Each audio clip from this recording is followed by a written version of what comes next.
MicroBrewr Podcast, Session 22.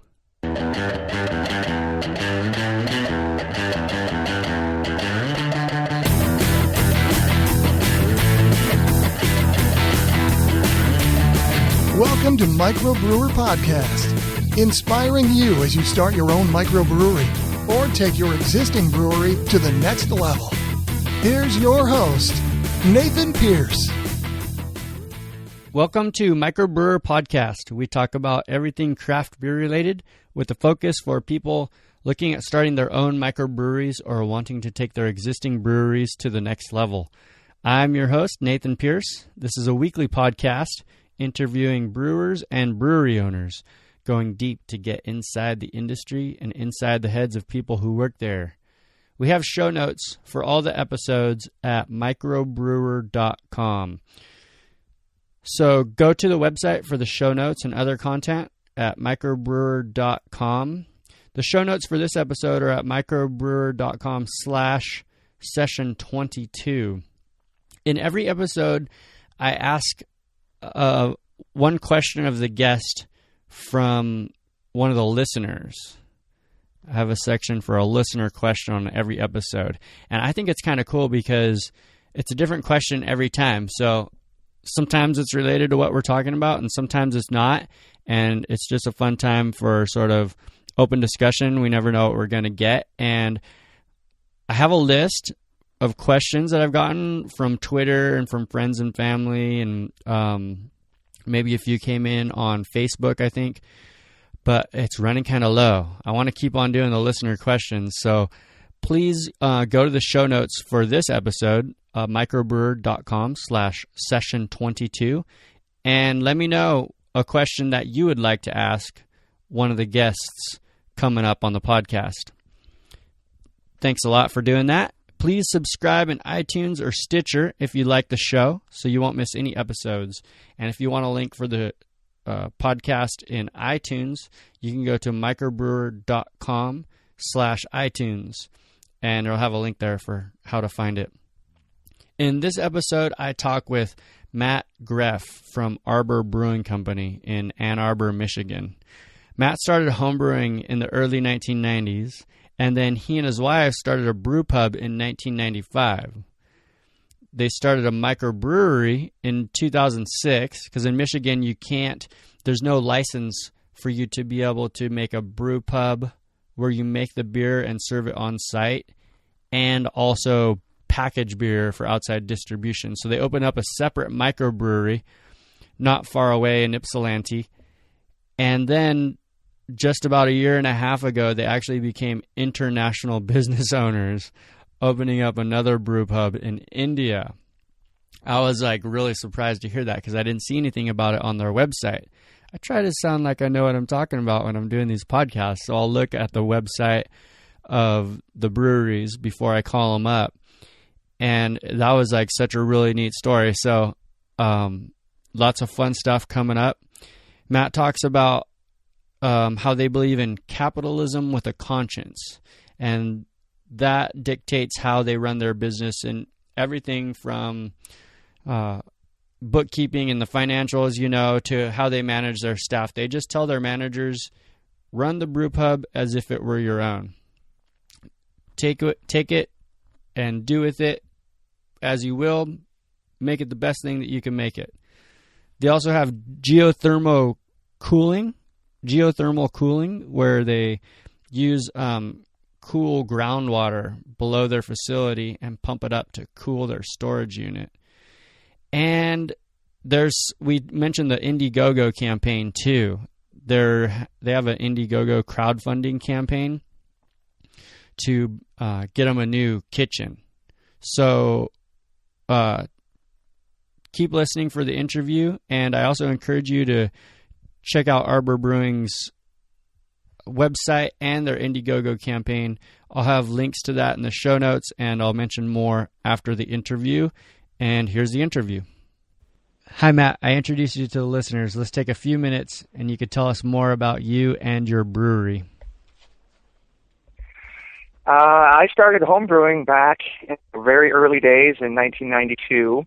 My wife and business partner and I, Renee Graf, we opened the brew pub in 1995 because, like a lot of people, I wanted to make that leap from home brewing to professional brewing. And we were fortunate enough to raise the money through some friends and family to open a brew pub. It went really horribly, that we can talk about in a little bit, for the first few years until we figured out what we were doing. Then it started going really well. And in 2006, we decided to open a microbrewery so that we could start packaging our beer and distributing it throughout the state of Michigan. So it kind of went from home brewing in the early 90s to now having a brew pub and a microbrewery. And most recently, about a year and a half ago, we opened a pub in Bangalore, India, with a partner over there. So the beer industry has been really fun for us. Wow, I didn't realize the India part. I didn't see that on your website. Yeah, it's really cool. So tell us a little bit about your sort of the history with your brew pub in Ann Arbor and then the microbrewery in Ypsilanti, and I'm super eager to hear about what's going on in India also. Sure. I decided that I wanted to be a professional brewer and developed a three-pronged plan, hoping one of them would pan out. One was to go to Germany to Weinstefan and get a degree in brewing science. One was to get a job brewing at another brewery if possible. And then the pie-in-the-sky dream was opening our own brew pub. And through just really good fortune, we were able to find an angel investor who was actually my boss in my former corporate life, who put up half the money if we could raise the other half of the money. So the next thing we know, we're in our mid to late 20s and have our own brew pub, and had no experience in running a restaurant, had no experience in business ownership, and proceeded to make all of the classic mistakes that you make as a business owner. And, my dream of becoming a brewer went out the window. I had to hire a brewer so that I could take over running the kitchen, so I could take over, doing the books and finances. So it was kind of ironic that, it happened that way right out of the gate. But we worked open to close for 4 straight years. We're able to right the ship, develop a very loyal following, and business has just been growing for the past 15 years, which is amazing. As most entrepreneurs do, we get antsy if we have not enough challenges in our lives, and so the brew pub was going great. So it seemed like the logical next step would be to open a packaging brewery to distribute our beer. So in our own hometown of Ypsilanti, we found a 9,000 square foot industrial space on a couple of acres of land that we were able to purchase, and opened our microbrewery in 2006 and began distribution throughout the state.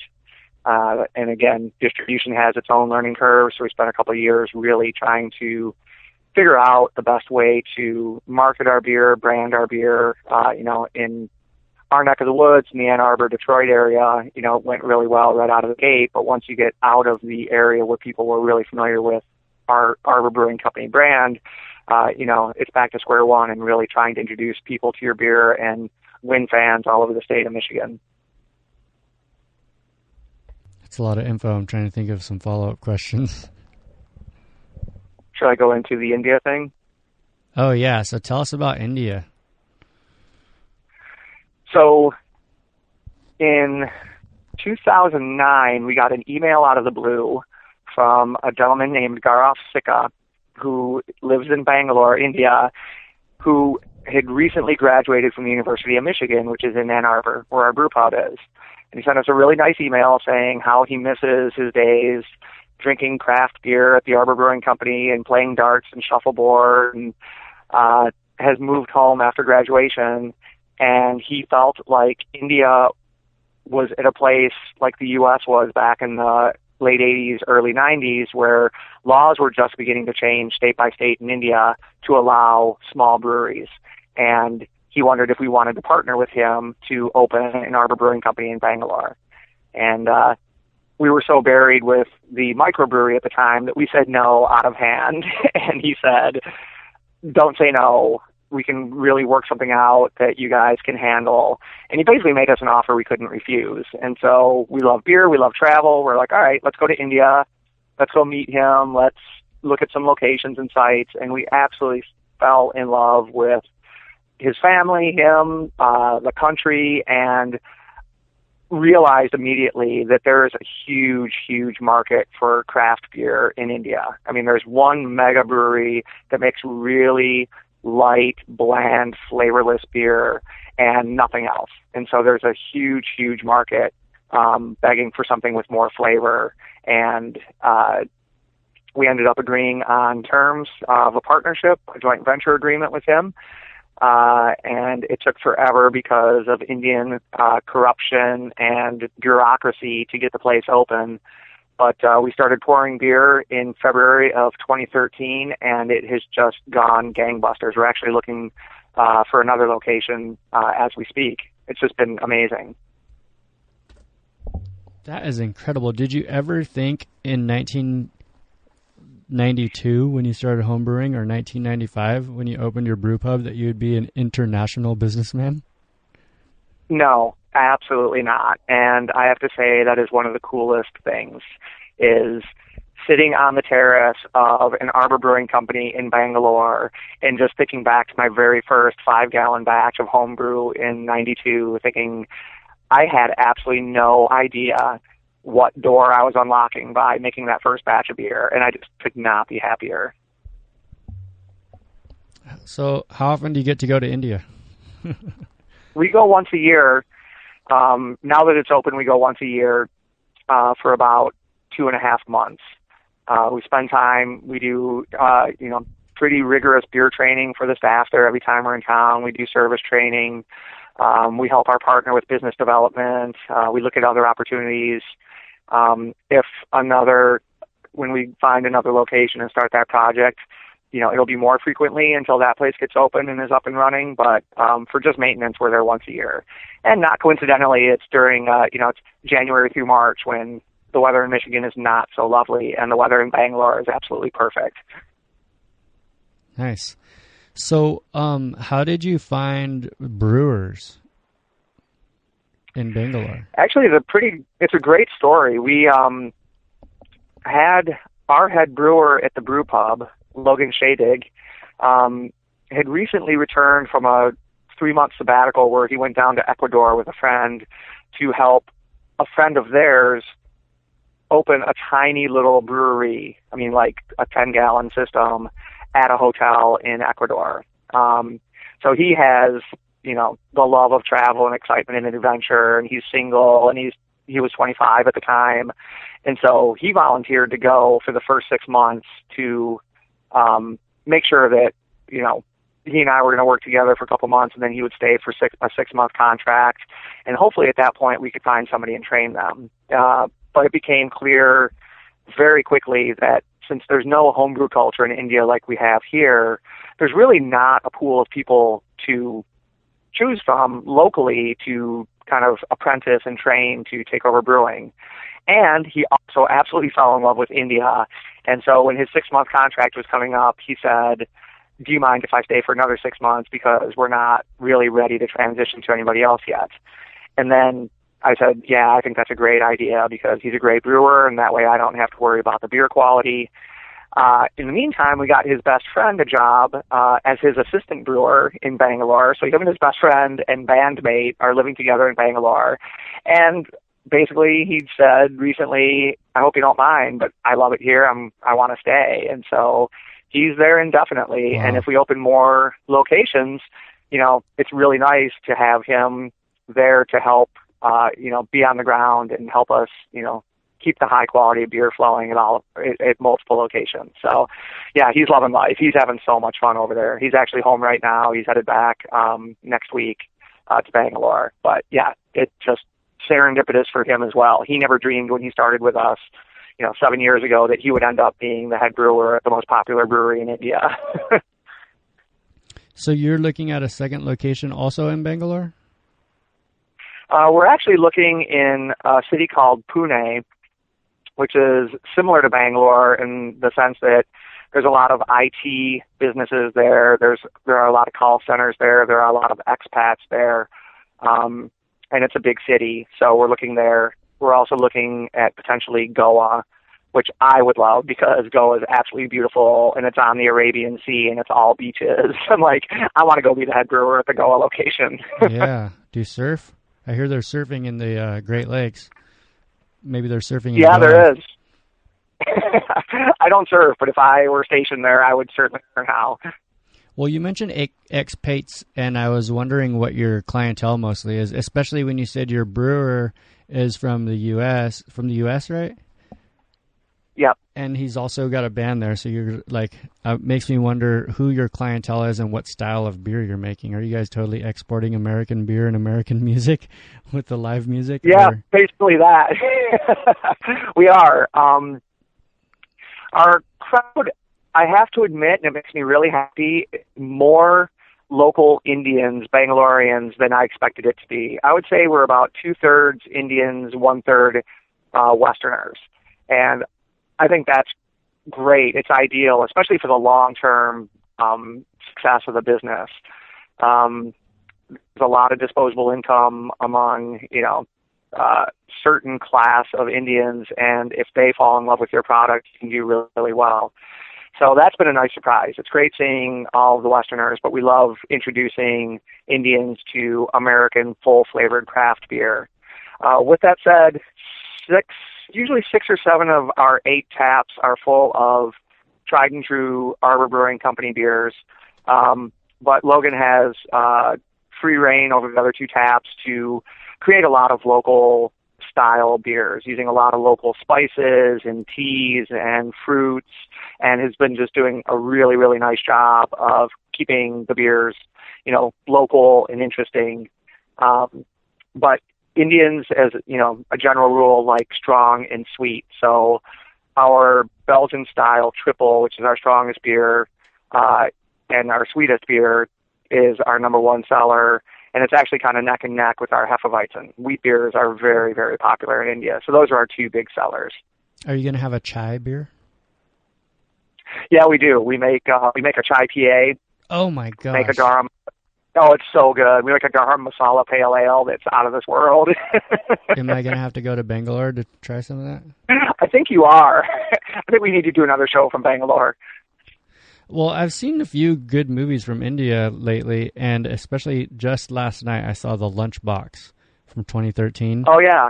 Did you see that Yep. movie? Yes.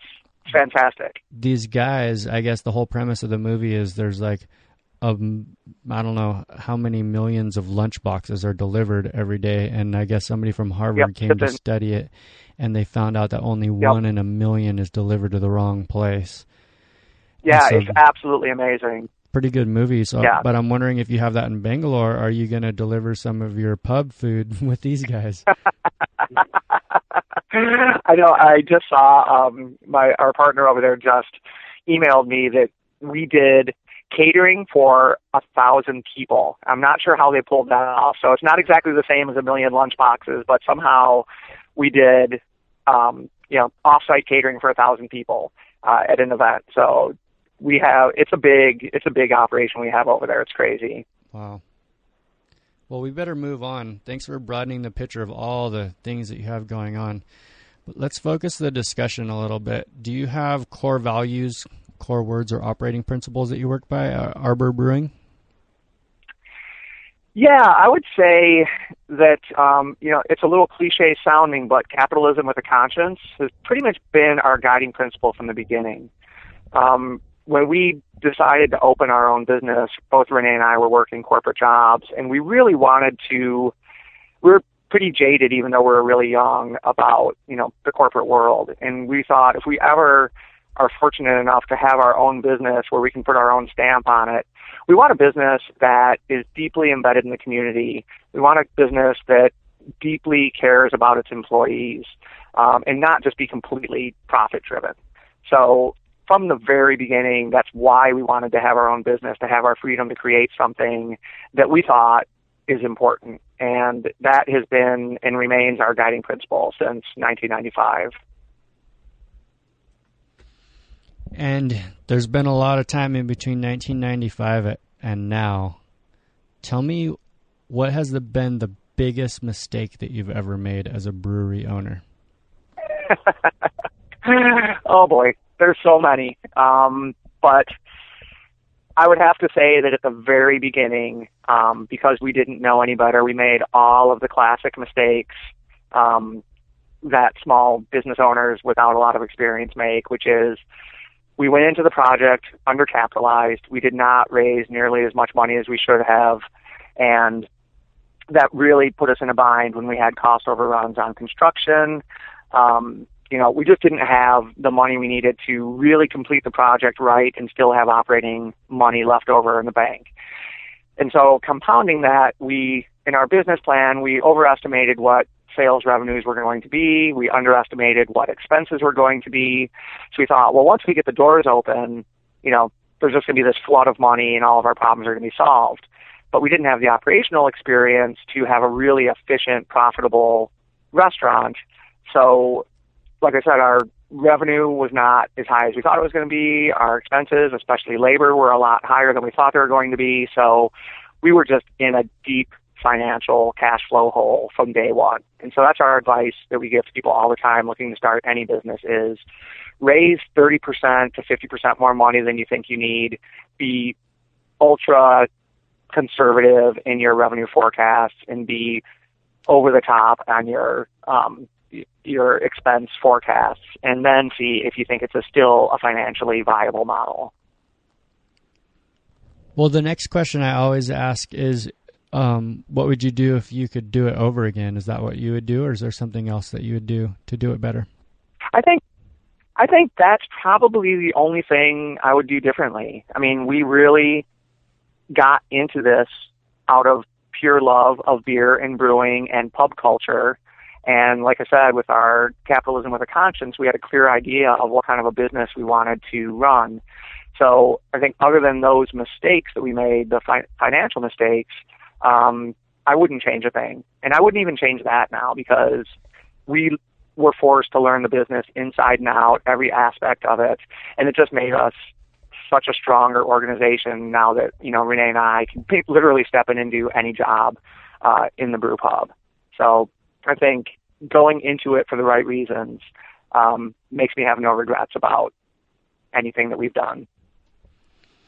Well, let's talk about the other side of the story. Tell me the best idea that you ever had for your business.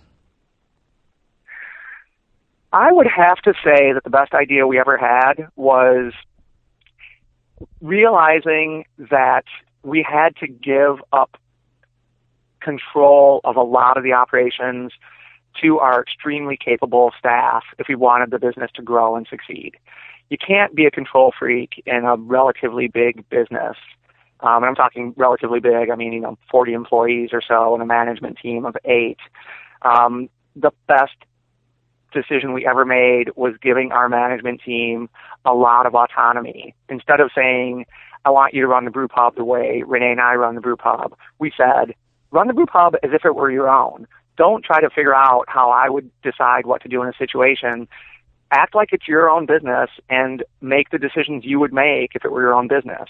And the freedom it's given us and the growth and creativity that it has fostered among our staff and us has really been the single most important thing that has allowed us to grow all of our businesses. And it makes it really, really fun to run the businesses because I feel like we have a huge team that are all committed towards the same goal. You've had so much great things that have happened in the past, and it looks like you have lots of amazing things coming up in the future too. Has there been a moment when you realized that you finally succeeded, or are you still looking towards that somewhere?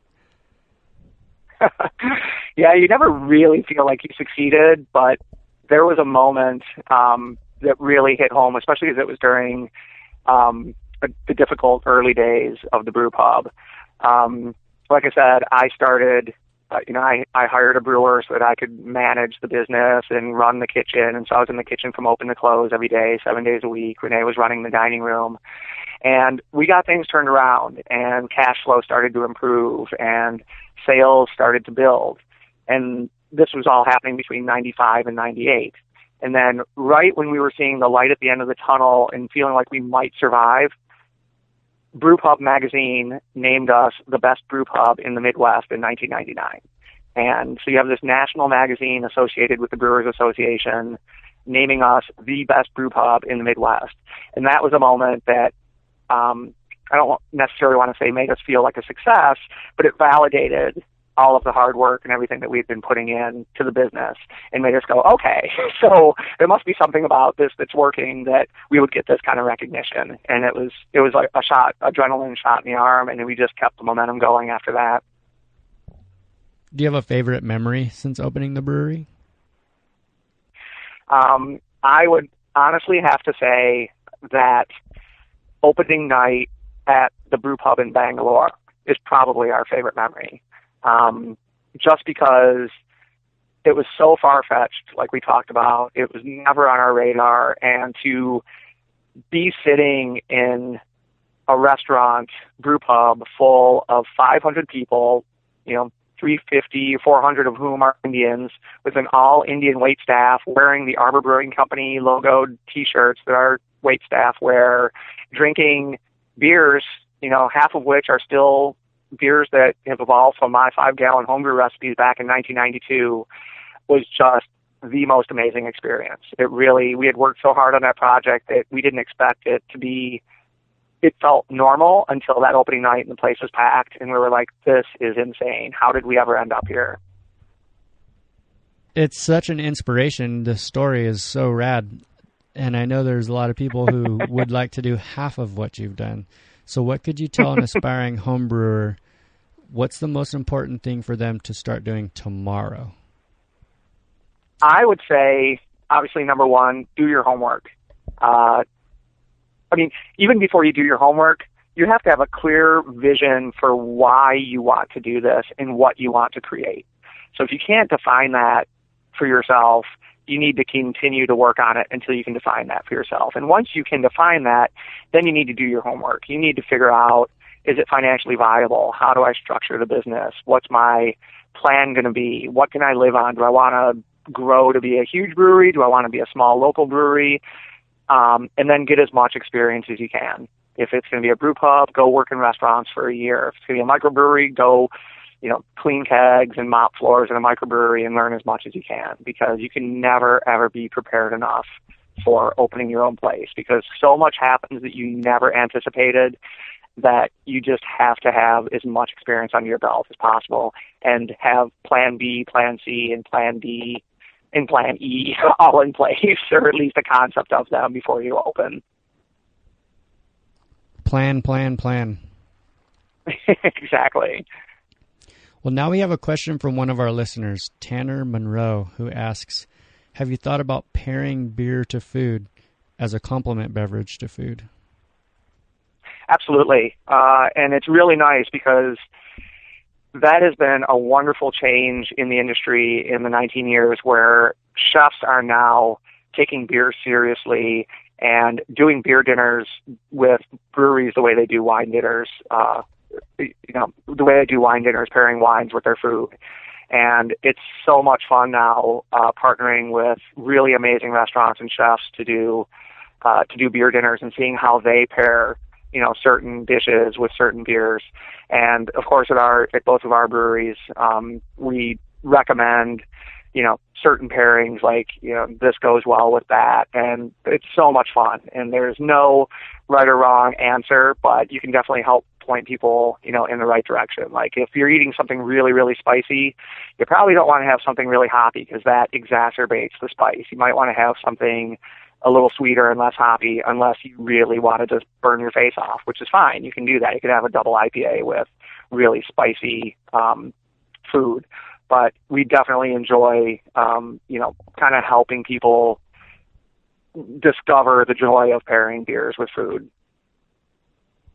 Do you make notations about that, kind of those suggestions on your menus? We do. And actually, all of our individual beer sell sheets that we use to give to our distributors and our customers out in the market all have suggested food pairings on them as well. And it's great because restaurants love that because it helps them figure out how they can continue to increase their beer sales by suggesting certain beers with certain foods. Oh, wow, that's really cool. All right, now it's time for happy hour. The next set of questions are a little lighter. We're going to get to know each other a little better, have some fun, and get inside the industry. Are you ready, Matt? Yes. I think so. Cans or bottles? Bottles. What's the most challenging beer you've ever made? Violin Monster Autumn Ale. That is, last year was the very first release of it for the Halloween season. It is made with a lot of midnight wheat, which is a black wheat malt. We use 3 different warming spices in it. We use brown sugar. We use some rye. It's a high alcohol, 10% alcohol, black wheat stout, porter-ish type beer with warming spices and brown sugar. And just trying to get all of those flavors to work well together.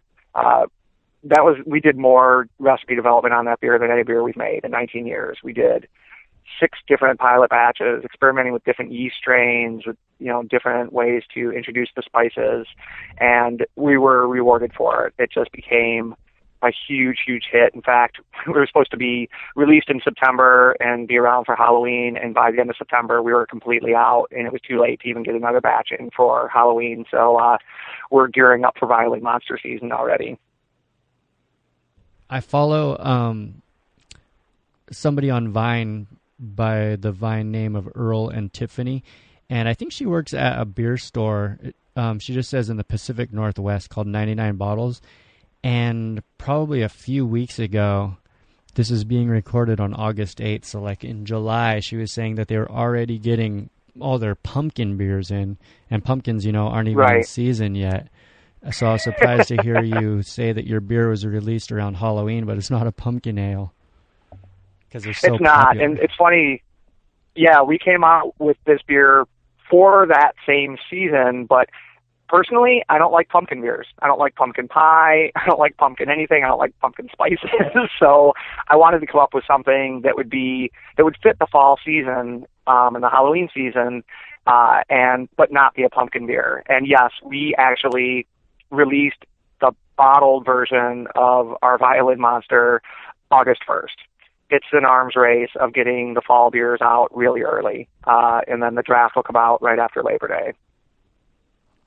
If you're going to make a 5-gallon batch at home this weekend, what beer would you make? An extremely hoppy Northern German Pilsner. Oh, wow. Yeah, interesting, huh? Totally.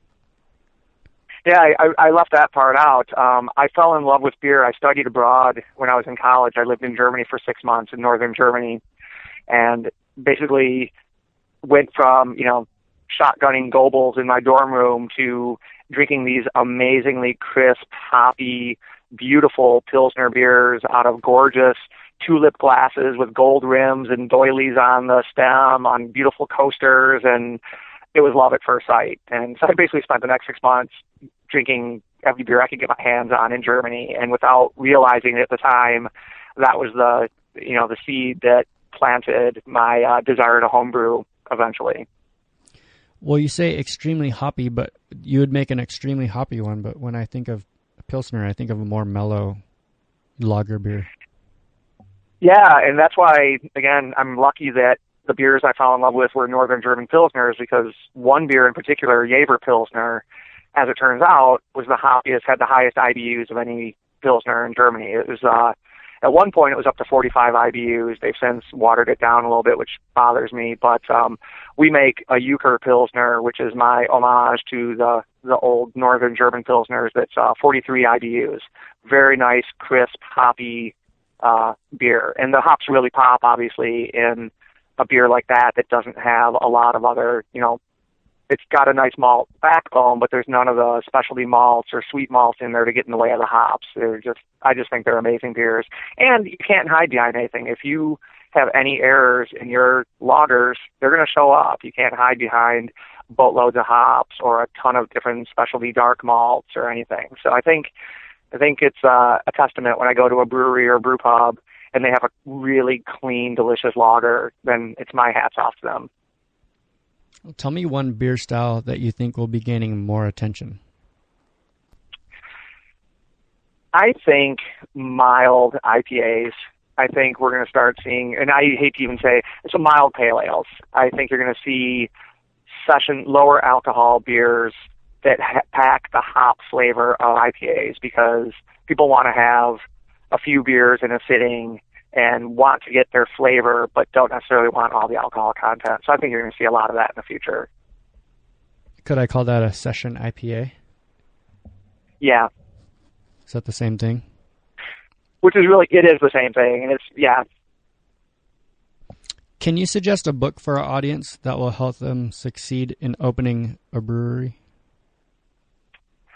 Yeah, actually I have two, and they're complementary to each other. One is called Building a Business the Buddhist Way by Jerry Larkin, and that's GeriLarkin, which basically gets back to what I was saying about have a vision for what you want your business to be before you even embark on it. And what this half of this book is really questions for the reader to answer, to get a feel for what they like and don't like, and guide them in a direction of what they should be doing as a vocation, as a career.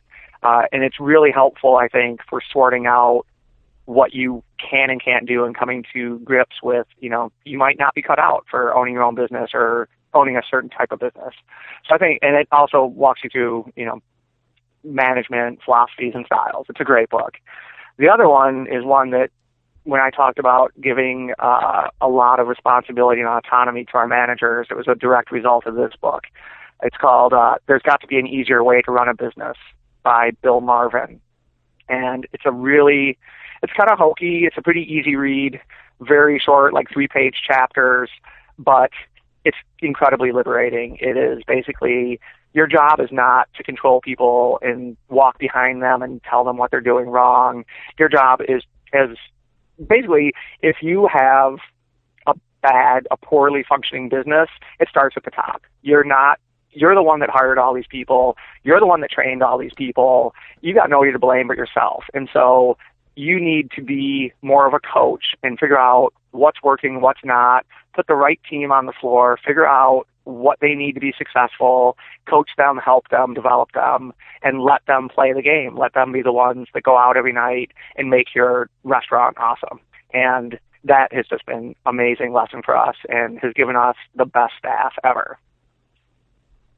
Before we finish up, I meant to ask you earlier, I want to give you a chance to talk about your IndieGoGo campaign.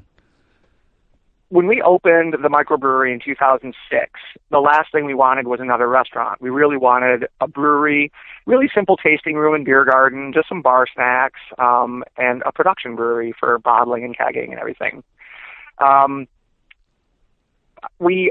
Let's just say our kitchen grew organically based on customer demand. Next thing you know, we're like, yeah, people want some sandwiches and, quesadillas, so let's buy a couple little panini presses and do some sandwiches. And people are asking for hamburgers and whatnot. And so we're like, well, let's go ahead and put a grill out on the back porch and, make hamburgers. And then people started asking for pizzas. And we're like, well, let's put a pizza stone on the grill. Well, now we don't have enough grill space. Let's get another grill, put pizza stones on it, make pizzas. So really, over the course of several years, just kind of grew organically until one day, the health department, who's amazing to work with, I have to say, they came in one day and went, you can't just have this half-assed kitchen that's half outside, half inside. You need to have walls. You need to have ventilation. You need to have all this stuff. And so at this point, business is really good, but we don't have, $75,000 in cash laying around. Everything that comes in, we are reinvesting constantly.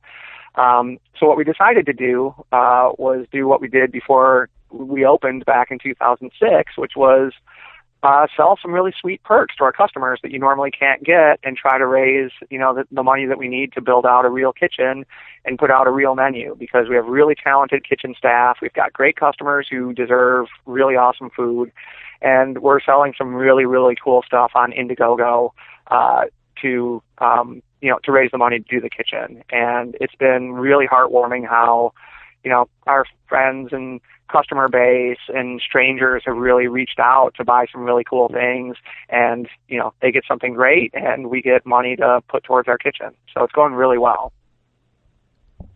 So listeners, if you want to find the campaign, you can go to www.indiegogo.com. And I think if you just search for ABC Microbrewery Needs a Kitchen, you'll find that. They have a goal to raise $75,000. They've already got $40,000. They have $40,005 when I checked just now. And the deadline's That's awesome. coming up. You're the first one to tell me that we're over 40,000. Right on, but you have it says 27 days left until September 4th. Yep.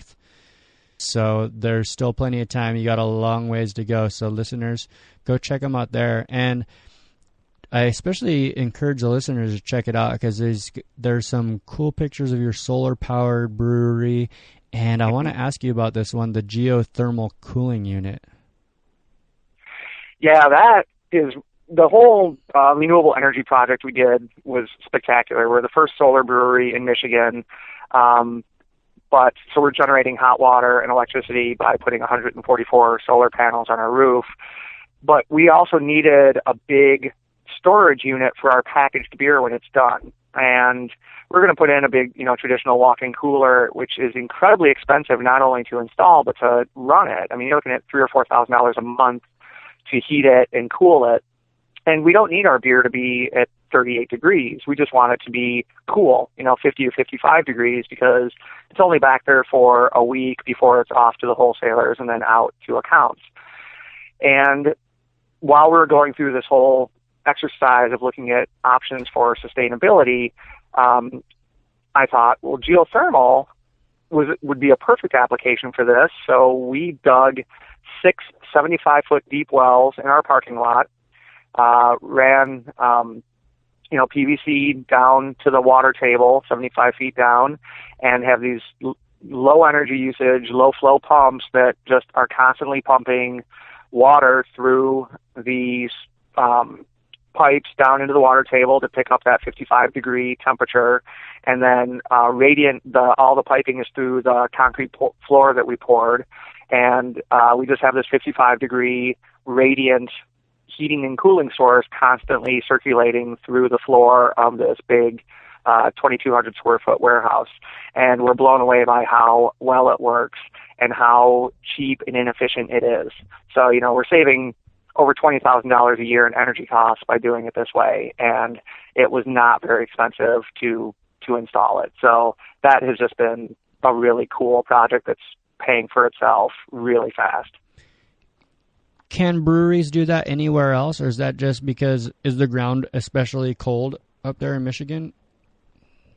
No, you can do it anywhere. There are, now that sustainability is really taking off, there are consultants, I would imagine, in any large metropolitan area that breweries can contact that probably have data off the shelf about, how far down the water table is, how fast the water is flowing in that water table, what the temperature of that water table is. But generally, everything I've heard is that anywhere you go, it's 55 degrees down there. I'm not sure how that works, but that's what I've heard. So that's to be the max number. Awesome. Man, there's so much great information in this conversation. Give us one last piece of advice for someone. They just brewed the first batch at their new brewery. Tell us some piece of advice for them, and then we'll close up the brew house for the night. They just brewed their first batch. Mm-hmm. I would tell them to brew their second batch because they're going to need it. The way people are drinking beer these days, you run out very quickly. I would say hold on to your seat. You're in for the ride of your life, and there's not going to be anything like it when the first person comes in and actually plunks down money for your beer. That is just the most amazing, heartwarming scenario. And they're going to do it over and over again, and you're going to run out of beer. So make a lot of beer, and don't open your doors until you have enough to make sure you don't run out. Keep going. Yep. Well, Matt, it's been fun. Eyes on the prize. Eyes on the what? Yeah, this is awesome. Thank you so much. Congratulations. I said eyes on the prize. Oh, keep your eyes on the prize. Congratulations on all the great things going on. Hopefully someday I'd get to go to India and see what's going on over there. Well, we'll be there January through March every year unless something happens. So you know where you can find us. I want to try that chai beer too. Yes. Yeah, we make it about once a year or so back here in Michigan too. So I'll let you know when it's up.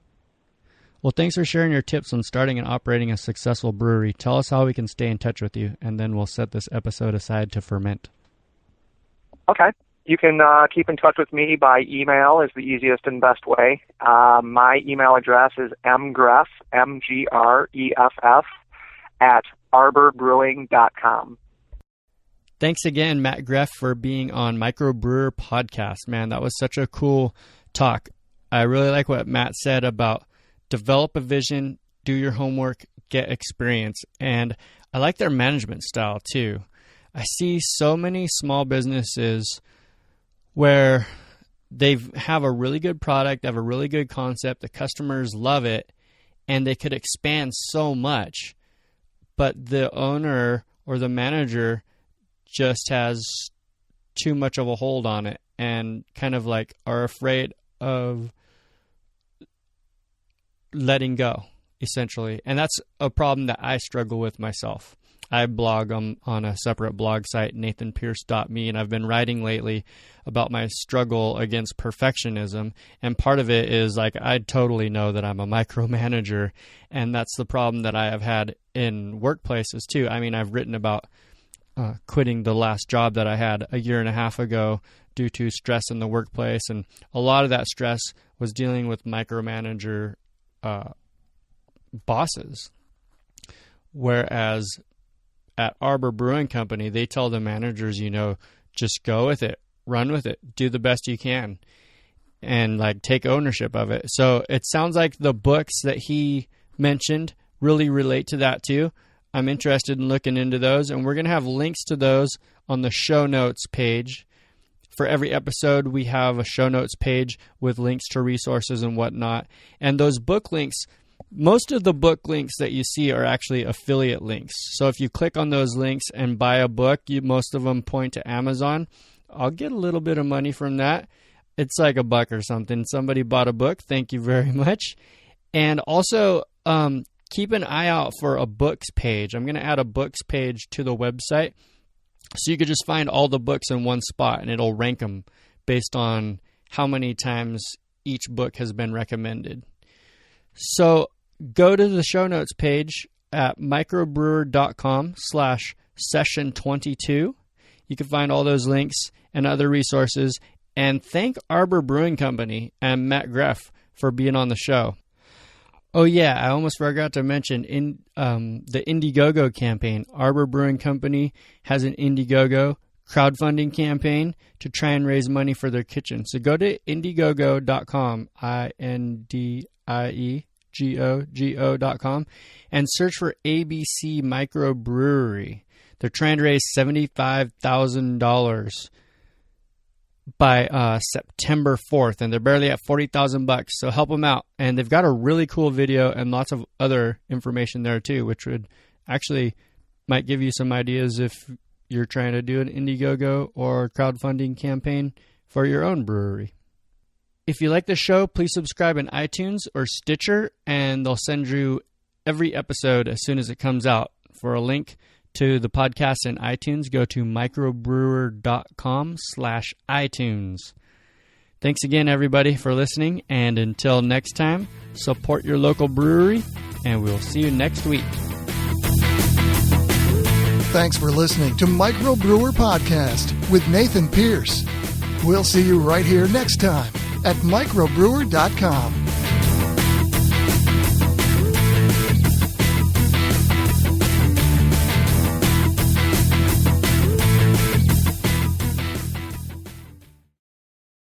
If you want more resources for starting a craft brewery, check out microbrewer.com, microbrewer.com. If you want to become a Cicerone certified beer server, check out beerexamschool.com for free study guide and flashcards for the certified beer server exam. beerexamschool.com.